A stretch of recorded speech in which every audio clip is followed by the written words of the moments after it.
Hey, what's up? Welcome to another of our data magic series where we're helping you turn data into dollars for small businesses. So if you are a consultant, agency, or small business owner, you're in the right spot. I'm Lane Booth, dashboard designer, here with fellow dashboard designer, Drea on our team. And we're going to talk to you today about 3 weird Shopify metrics that you can't see easily that are buried within the vast Shopify metrics, but how to make those super visible and really create your next level advantage when you can see this happening day in and day out in your business instead. So if you are working with clients that are utilizing Shopify, you're going to want to tune in today because we're going to talk about some weird metrics that you might not be using already. So Andrea, with that, let's talk about tags and like how they're awesome but unusable at times. So I know you've got some beef when it comes to tags. So tell us a little bit more about what your experience has been with Shopify tags so far. Yeah, so maybe you guys know an add-on report to synthesize tags, but we have yet to find that. So we have found ourselves exporting the data and then going in through Google Sheets and doing a bunch of formulas and a bunch of cleanup to really get things synthesized by individual tags. So we have found a great dashboard hack on this. So what we've done with our dashboards is we've let the back end of the dashboard actually clean up that data for us. So I basically tell the dashboard to, like, if it says this, code it as this. And so then every time we import the data, the dashboard does that for me on the fly. So now I can get charts, reports, rankings, pie charts, you name it, on individual tags. I can filter on those tags and so forth. Yeah, so we're going to talk a little bit more about what some of those specific tag items are that have been so wildly helpful. So, in this example, we are drawing on our experience with a seven-figure boutique business that has been generating revenue from in-store as well as online, but with Shopify being her main point of sale. And so that's where a lot of the data is already housed, but underutilized in the past. So one of the top metrics that we started looking at was what we call non-sale versus sale items. So Dre, how about you talk about like why this was so important in crafting this particular dashboard item? Yeah, so with her business being a clothing boutique very much run off of what is new, what is in style, what is fresh product. And there's a tremendous amount of inventory purchased to land at certain points of the year, to be at the beginning of a season, and to ensure they're selling out ahead of the beginning of the next season. So understanding what was sold at full price versus at sale price helps feed information future of how much to spend on future purchases. Absolutely. The So, other way, if we were only to look at gross profit, we would be missing what specific product types, items, and so forth were actually sold at full price. absolutely. And we're skipping over profit today because hopefully that is already super important for product businesses. That's why we want to give you kind of that next drill down here, because that's exactly one of the first metrics that we did review with her was, hey, what does your profitability look like? What does your profit margin look like? And maybe does that even look like by season? So whether it's spring, summer, fall, holiday, then hey, now let's drill down a little bit deeper into, even though you had great holiday sales, was it because you were selling off like all of your fall stuff? Yeah. You're just having fire sales? That So is a great point, Lane. I'm going to just add in here is that, her business was flat year over year, but when we broke out, what does it look like sale versus non-sale? The non-sale items were decaying year over year. The trend was down, whereas her revenue was holding flat because of the sale items. Mm-hmm.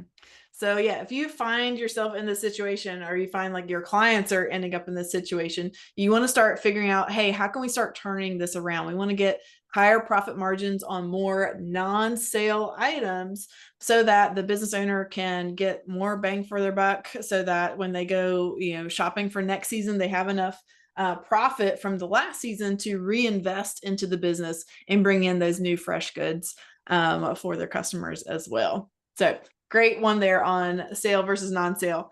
The other weird weird Shopify metric we wanted to talk to you about was what do we call it? It's like level 2 product types, maybe like. Yeah, Shopify, if you're a Shopify user or recipient of the data, you know that Shopify has really good fields for your clients or your own business to segment the product types.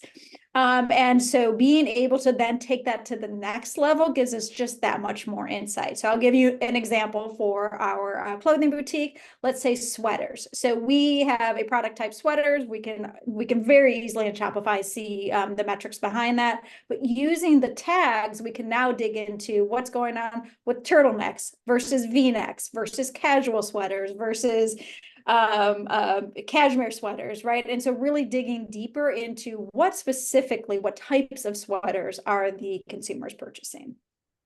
Exactly. That became so helpful too, because if you have someone that's going out shopping for their store and you're like, hey, you need to buy this many sweaters for next season, they're like, okay, great, but like, do I need to get more of the fancy sweaters or do I need to get the more casual ones? Is everyone wanting wool versus cashmere? Is everyone are more of our unique designs selling out? Do I need more basics? So being able to really articulate, that was another one as kind of the product types as well, as was this a core item or a non-core item, in being able to identify what should she go shop for for the next incoming season. And guys, like this, why this becomes so stinking important is because you're having to make purchases 6 to 9 months in advance before they actually land in your store.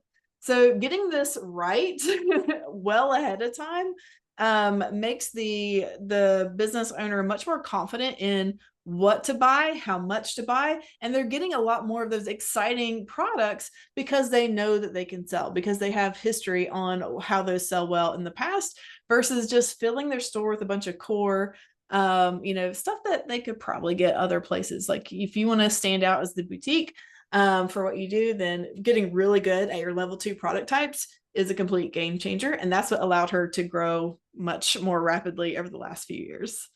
Drea, anything else to add on to that before we unveil our third metric? Now I'm ready for number 3. All right, awesome. So our third and final weird metric for Shopify right now is the ratio. The ratio, tops to bottoms. So if you were to look in your closet right now, you would most likely find that you have a few more tops than you do bottoms. And so this isn't necessarily something that is, at the top of Shopify's categorical reporting for you. So let's talk about how you can really utilize this ratio, or how product businesses are utilizing the ratio to make better purchase decisions going forward and to increase their sales. Drea? Yeah, so we just talked about going deeper into the product. Now we're actually leveling up on the product, right? We're getting more of the 30,000 foot level. So your tops are your shirts, your blouses, your sweaters, and your just tops like I'm wearing here, and your bottoms were going to be your jeans, your pants, your skirts.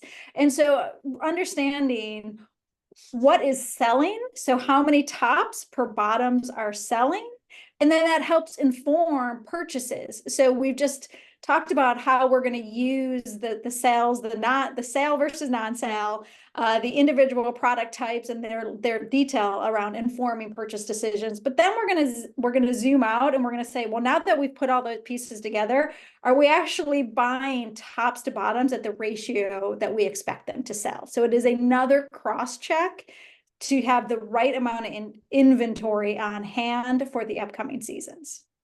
Absolutely. So this becomes something that really just takes the buying decisions that your consumers are about to make and going like pre-thinking about them so that you are bringing the right ratio of product in, versus somebody else out there that's not looking this intently at their sales. And sometimes too, I'll just give a pro tip here. The sneaky aspect of this is sometimes when you haven't been doing the ratio planning, it's going to look like, oh, everyone buys one top and one bottom, but that's because it's all you had in the store. So being able to, think about this in a different way of, well, what is, most likely to happen when I am fully fully providing the range of goods that my ideal customers would like to purchase. This is going to take your sales up a notch because not everybody else out there is doing this. So pro tip for you guys out there. Otherwise, the data that is historical is technically inaccurate, and then you're making more inaccurate choices going forward. Does that make sense? All right, guys. So when you have these metrics in place, it's one thing to throw them on a spreadsheet. It's another to make them visual and automated. And while I know, Shopify and other platforms out there are working to make some dashboards for you guys accessible, you can't always get to the same level of information that we've got here. So that's why being able to pull things into an actual automated dashboard, like one here, just as an example, to be able to pull in maybe your advertising, your marketing spend going to the store, whether in person or to your online store, being able to see what kind of goods sold, being able to see what your ratios are, being able to let the dashboard do the work can make a huge difference so that you have the data you need at your fingertips. And to Drea's point as well, like, make the dashboard do the work for you. So if you've got lots of tags that you would love to have line of sight to and have visibility to, being able to utilize a dashboard to bring that information together is a game changer. Drea, anything else to add on that? Nope, you did a perfect job. Very awesome. Well, guys, if you would like to see a live demo, be sure to go over and check out our live demo on our page over at lanebooth.com, LAYNEBOOTH.com, or feel free to send me a message here and just type demo, and I'll send that over to you directly. So until then, let's turn more data into dollars. I'll see you next time for more data magic. Bye.